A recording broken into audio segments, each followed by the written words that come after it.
அப்ப விஜய் ஆண்டனி தயாரிக்கிறார் என்று நமக்கு செய்தி வருகிற போது அவருக்கு எங்கிருந்து பணம் வருகிறதுன்னு நீங்க கேட்டீங்கன்னா அவர் இசையில சம்பாதிச்சதுக்கு மியூசிக்ல சம்பாதிச்சது அது ரொம்ப பேருக்கு புரியாது. எனக்கு தெரிந்து ஒரு 10 படங்களுக்கு இசையமைத்த ஒரு இசையமைப்பாளர் அவர் டெய்லி ஆட்டோல தான் போயிட்டு இருக்காரு. ஓகே, சரியா? அவருக்கு சொந்தமா காரு கூட கிடையாது.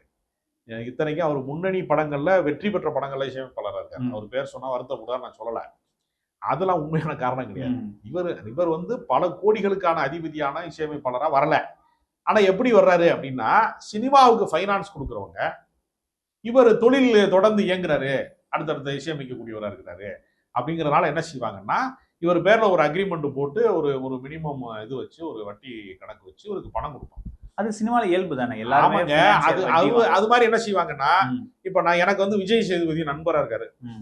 விஜய் சேதுபதியுடைய முதல் திரைப்படத்துல வந்து நான் வந்து தென்மேற்கு பருவ காட்டுறேன், நான் உதவி இயக்குனரா வேலை பார்க்குறேன். இப்போ விஜய் சேதுபதி நினைத்தாருன்னா, ஒரு எடுத்துக்காட்டுக்காக தான் சொல்றேன், நான் ஏதாவது கோரிக்கை வைக்கிறேன் தப்பா எடுத்துக்கிறீங்க. அவர் நினைச்சாருன்னா என்ன பண்ணலாம்னா, எனக்கு ஒரு டேட்டு கொடுக்குறாருன்னு வச்சுக்கோங்க, நான் ப்ரொடியூசர் ஆயிடலாம். அவருக்கு வந்து இப்போ ஓப்பனிங் இருக்கு, ஒரு எடுத்துக்காட்டுக்காக சொல்றேன், ஒரு சிவகார்த்திகேயனுக்கு ஓப்பனிங் இருக்கு, அப்ப அவரை வச்சு படம் பண்ணா இப்ப பிசினஸ் ஆகும் அப்படின்னா, ஒரு 10 கோடி ரூபாய்க்கான ஒர்த்து அவருக்கு இருக்கு அப்படின்னா அதுக்கான பணத்தை கொடுப்பாங்க. அப்ப அதை வச்சு சினிமா